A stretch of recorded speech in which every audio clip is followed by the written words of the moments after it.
श्रोताओं, आकाशवाणी धर्मशाला के आज के इस कोविड-19 के विशेष अंक में मैं गिरिंद्र सिंह ठाकुर आप सभी का स्वागत करता हूं। आज के इस विशेष अंक में हमारे साथ हैं हिमाचल के माननीय मुख्यमंत्री श्री जयराम ठाकुर जी और हम इनसे बात करेंगे लॉकडाउन और कर्फ्यू के दौरान हिमाचल प्रदेश में क्या कुछ किया जा रहा है और क्या परिस्थितियां हैं और नागरिकों की मूलभूत सुविधाएं परिपूर्ण करने हेतु प्रदेश सरकार द्वारा केंद्र सरकार के साथ समन्वय कर क्या कुछ किया जा रहा है। माननीय मुख्यमंत्री श्री जयराम ठाकुर जी हमारे संग फोन लाइन पर जुड़ चुके हैं। नमस्कार जी। जी नमस्कार। नमस्कार जी। माननीय मुख्यमंत्री जी, आपका स्वागत है इस विशेष कार्यक्रम में।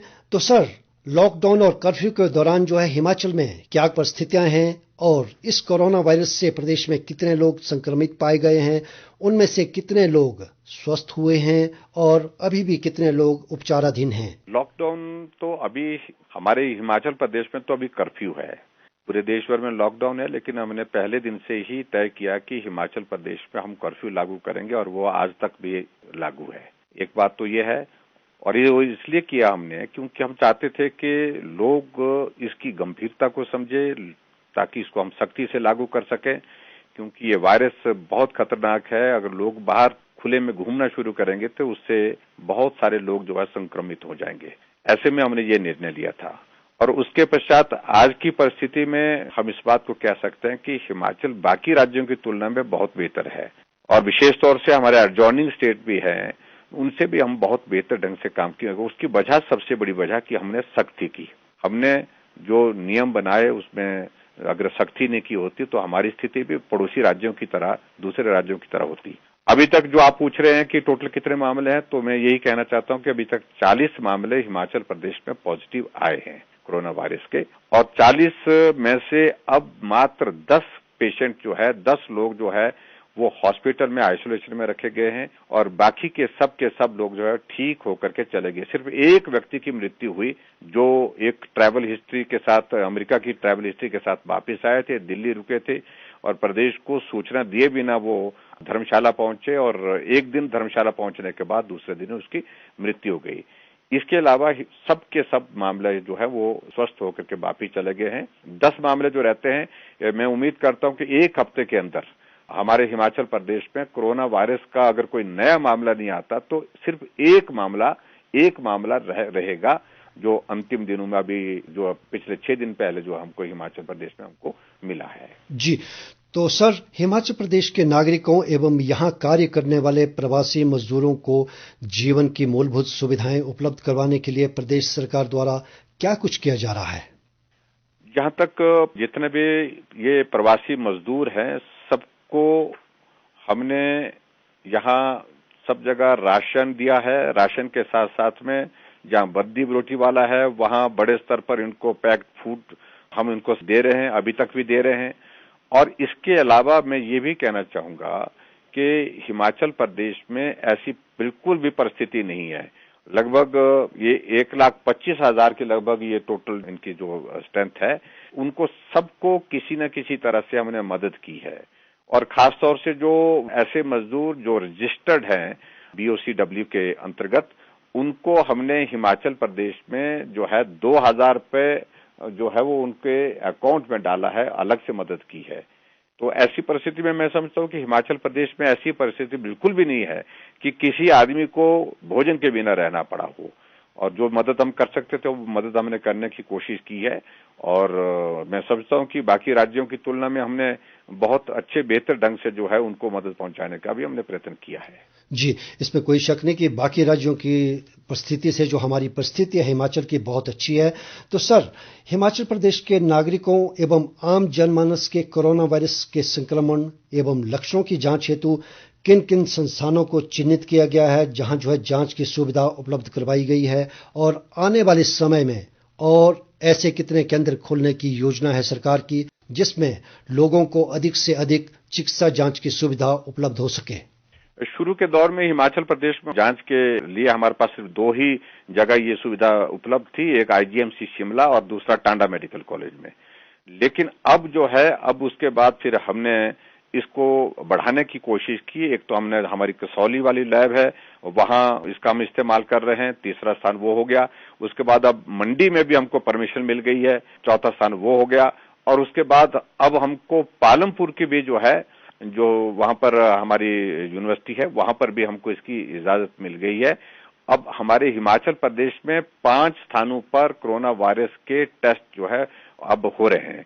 और ऐसी परिस्थिति में मैं समझता हूं कि जो हमारे ऊपर जो प्रेशर रहता था कि ज्यादा से ज्यादा सैंपल एक दिन में निकले, तो उसमें काफी हद तक हमारी मदद हो पा रही है। अब 250-300 तक जो है सैंपल एक दिन में हम जो है वो क्लियर कर रहे हैं। जी, तो सर, प्रदेश में टेस्टिंग किट्स और दूसरे आवश्यक जांच उपकरण तथा दवाइयों की उपलब्धता किस प्रकार सुनिश्चित की जा रही है, इस पर कुछ टिप्पणी करना चाहेंगे सर?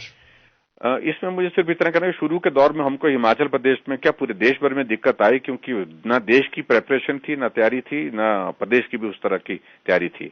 जब मामले आए तो विशेष तौर से सैनिटाइजर के साथ साथ में मास्क के साथ साथ में जो खासतौर जो पॉजिटिव केस को डील करने के लिए जो पीपी किट होती है, उसकी दिक्कत रही शुरू में। लेकिन बहुत ज्यादा दिक्कत हिमाचल प्रदेश में नहीं आई। आज की तारीख में हमारे पास ये सारी चीजें प्रचुर मात्रा में उपलब्ध हैं, कहीं भी किसी प्रकार की कोई कमी नहीं है। और आने वाले समय में हमने इस बात को भी सुनिश्चित किया है कि क्वालिटी के साथ साथ में ठीक दाम पर हमको ये सारी चीजें उपलब्ध हो। उस बात को सुनिश्चित करने के लिए हमने टेंडर की प्रक्रिया भी की है, शॉर्ट टेंडर किया है, और शॉर्ट टेंडर के तहत ताकि हम ये सारा प्रोक्योरमेंट जो है ठीक समय में कर सके, ताकि आने वाले समय में अगर कोई इस तरह के मामलों में अगर बढ़ोतरी होती है तो उस वक्त हमारे पास किसी भी चीज की कमी ना हो, इस बात को सुनिश्चित करने के लिए।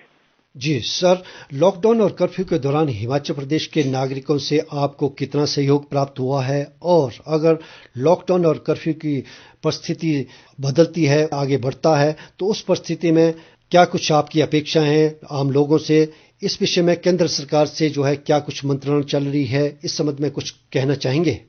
निश्चित रूप से मैं तो सबसे पहले तो मैं आभार व्यक्त करना चाहता हूं हमारे देश के प्रधानमंत्री नरेंद्र मोदी जी का।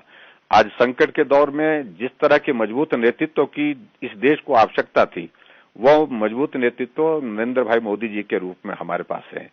और वो भारत का ही नहीं, पूरे विश्व का आज की परिस्थितियों में, इस हालात में, कठिन परिस्थितियों में एक तरह का नेतृत्व कर रहा है। पूरा विश्व इस बात को स्वीकार कर रहा है कि भारत जो कर रहा है बहुत बेहतर कर रहा है। और ये बात हमको स्वीकार करनी पड़ेगी। 135 करोड़ के देश में अगर हम मामलों के मामले में देखें, ठीक है कुछ बढ़ोतरी पिछले कुछ दिनों में हुई है, अभी भी हो रही है, लेकिन उसके बावजूद भी हम दुनिया में जिन देशों में कोरोना फैला है उनमें से सबसे ऐसी जगह है जहां सबसे कम डेथ हो रही है, और जो है वो डबलिंग रेट भी सभी देशों की तुलना में अभी तक भी कम है, इतनी बड़ी पॉपुलेशन में भी। तो ऐसी परिस्थिति में उनका एक बहुत बड़ा योगदान, और उनके आह्वान पर चाहे वो जनता कर्फ्यू की बात कही, चाहे लॉकडाउन फर्स्ट, चाहे वो लॉकडाउन सेकंड, और जो भी उन्होंने बात कही, तो पूरे देश की जनता ने उसको स्वीकार किया। और हिमाचल प्रदेश की जनता ने भी बहुत बड़ा सहयोग दिया, उनका मैं हृदय से आभार व्यक्त करता हूं। किसी भी व्यक्ति ने जो है इस बात का विरोध नहीं किया। और आज भी लोग ये कह रहे हैं कि लॉकडाउन अगर जरूरी लगता है कोरोना वायरस को समाप्त करने के लिए, तो हम उसके लिए भी तैयार हैं। तो ऐसी परिस्थिति में हिमाचल के लोगों का बहुत बड़ा कंट्रीब्यूशन रहा है, बहुत समर्थन रहा है, सहयोग रहा है, उनका मैं आभार व्यक्त करता हूं। और आपके माध्यम से मैं यही कहना चाहता हूं कि अभी भी हमको जो है, भले ही हमारे हिमाचल प्रदेश में हमारे कोरोना वायरस के जो केसेस कम हैं, लेकिन फिर भी बहुत सतर्क रहने की आवश्यकता है, सजग रहने की आवश्यकता है, सावधानी बरतने की आवश्यकता है।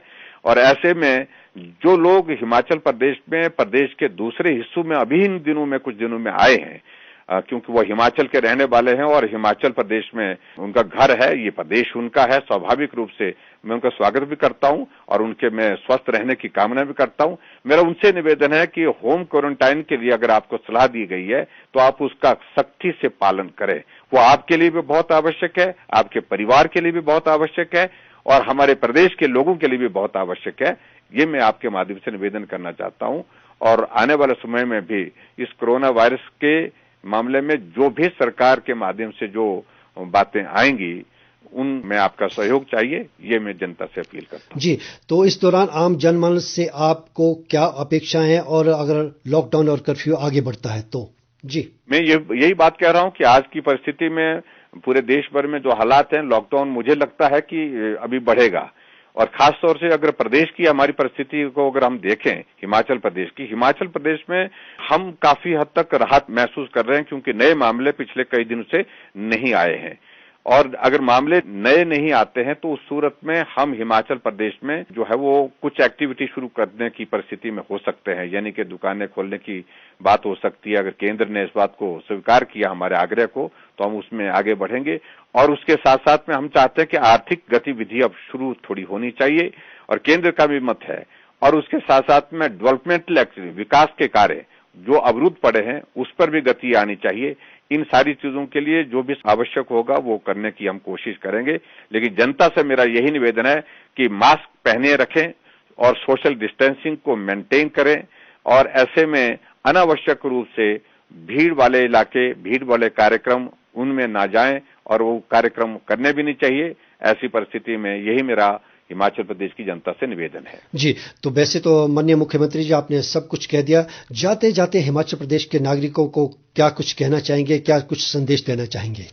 बस यही मेरा आपके माध्यम से प्रदेश की जनता के लिए निवेदन है, यही संदेश है कि ये अलग तरह की परिस्थिति है। ये वायरस अभी तक भी समझ में नहीं आ पा रहा है इसका इलाज क्या है। जब इलाज नहीं है तो उसमें एक ही बात पूरी दुनिया में सामने आई है कि इससे बचना है। बचने का रास्ता यही है कि हम सोशल डिस्टेंसिंग करें, और सोशल डिस्टेंसिंग के साथ साथ में हम मास्क का प्रयोग करें, हाथ को बार बार धोएं, और हाथ धोने के लिए जिस प्रकार से हमने पहले कहा, साबुन से अच्छी तरह से हाथ धोएं, और 20 सेकंड तक अच्छी तरह से साबुन से हाथ अगर धोते हैं तो ये वायरस समाप्त हो जाता है। इसके अलावा अगर आपके पास सैनिटाइजर है, सैनिटाइजर का इस्तेमाल कर सकें। लेकिन उसके बावजूद भी खास तौर से मेरा यही है कि जो हमारी सरकार के माध्यम से जो कदम उठाए हैं उसमें अपना सहयोग दें, उसमें अपना समर्थन दें, और अनावश्यक रूप से भीड़ वाले स्थानों पर ना जाएं। और विशेष तौर से जो 60 साल से ऊपर के हमारे बुजुर्ग हैं, उनसे भी इस बात के लिए निवेदन मेरा है कि वो अनावश्यक रूप से घर से बाहर ना जाएं, घर में रहें, घर में आराम करें। माननीय मुख्यमंत्री जी, आपने आम जनमानस और प्रदेशवासियों को आकाशवाणी के द्वारा जो विशेष जानकारियां उपलब्ध करवाई, उसके लिए आपका बहुत बहुत धन्यवाद सर। जी नमस्कार, धन्यवाद, बहुत बहुत धन्यवाद।